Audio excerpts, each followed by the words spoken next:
I feel that I only really answer now to the King.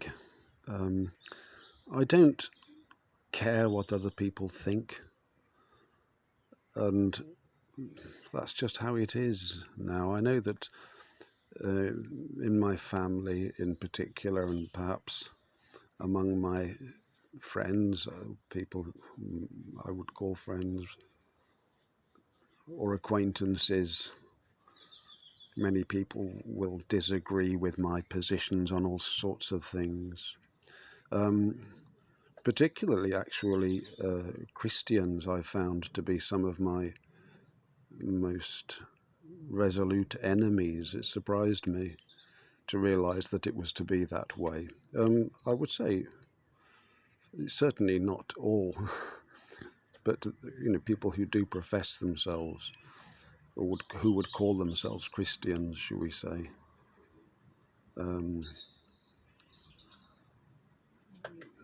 I suppose because I really don't follow the commonly believed biblical precepts. I suppose that would be the reason. Whereas for my family, their philosophy is more based on humanistic principles, and they are, I don't know whether you call it the woke agenda. They support the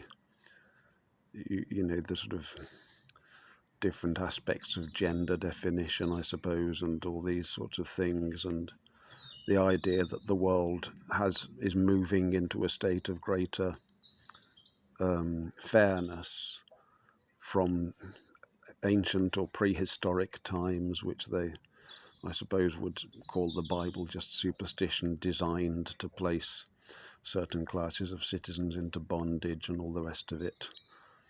All these um, Roman myths to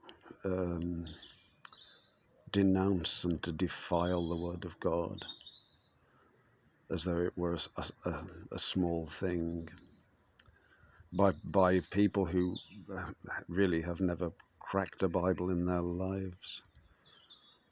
Um, it's up. I mean, people can do as they please, can't they? It's not my business what people think. So I don't answer to them. There's no point. Um, I just put it before the Lord, and then I go about my day. And if I'm to be struck down, then I'm sure that there's no shortage of reasons or methods. But so far, I just seem to be. My life has just been increasingly blessed from day to day. So, it's just strengthened my resolve of answering only to the King, and to the King we shall all certainly answer in our day. There's no question of it, is there? But I had a lovely conversation today. I met up with a fellow from the south of India, he said, and he was working, and he'd come to live in this country only 4 years ago, and his name is an Indian name that comes from the word lotus, and it's implied that as a plant that just grows from the dirt to take humble things and make them beautiful. It was quite nice. He was a very personable sort of fellow, and he said that in India there were lots of different religions and too many. He said where he came from there's Hinduism and Jainism and Buddhism and all the rest of it going on down there, and Christianity also, and of course they have Sikhism and Islam and many different faiths. And I think now that the internet is becoming more widely available, so I think more and more people are becoming attuned, as it were, to the fact that there's they can't, all these different religious practices can't be true and necessary. Unfortunately, of course, nobody grasps at all how different Christianity is from all those other religions, which are all states of bondage ultimately, and I see that in my daily life. I meet many young Muslim people, and they're very personable, and I get along well. but sometimes I'll meet with somebody wearing some very priestly looking attire, and it might be a young person, but you can see straight away that it's somebody who's taking care to be diligent in their observations, and their dress is usually immaculate, and their demeanor is very aloof of these people, and they never say hello to me. Those people don't. Just the ordinary people always do when I go past. I mean, I say hello to them, but these sort of more religiously inclined people hold themselves, I seem to think, a bit aloof. You don't want to sort of, they're absorbed in holy thoughts. It's difficult. Like, of course, and also there are the ladies that are completely covered. I don't think you're allowed to say hello to them.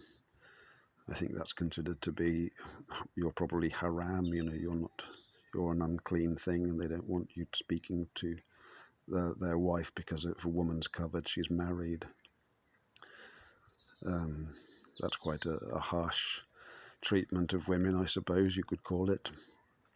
But they see it as a status thing, I think, in certain segments of society, and their attire, their robes are always spotless and perfectly ironed. But you can't really have any kind of social intercourse with those women, only with their husband. It's interesting, isn't it? But he was telling me that his opinion had been that, the important thing would be love and, brotherly love and tolerance and these sorts of ideals. He said they seem to be common to all religions, and these are the things that he is coming to believe are the important things. And he said that coming to Britain had opened his eyes a lot, because there's such a mixture of different cultures here coexisting side by side. So, it had been mind expanding for him. So he's been meditating on these matters. I think that what Jesus Christ said, I am the way, the truth, and the life. And I think in that message, there is something about the kind of lifestyle as well. Jesus Christ teaches the way that we should live. And the truth, of course, well, again, the truth is spreading now. People who have ears to hear are hearing. I've met a couple of people who've been kind of unplugged. And, there's more and more people like that around. It's still going to be a minority, I suppose, but this is happening. It's a real thing. And then there's people that are completely, apparently, unreachable because they can't hear,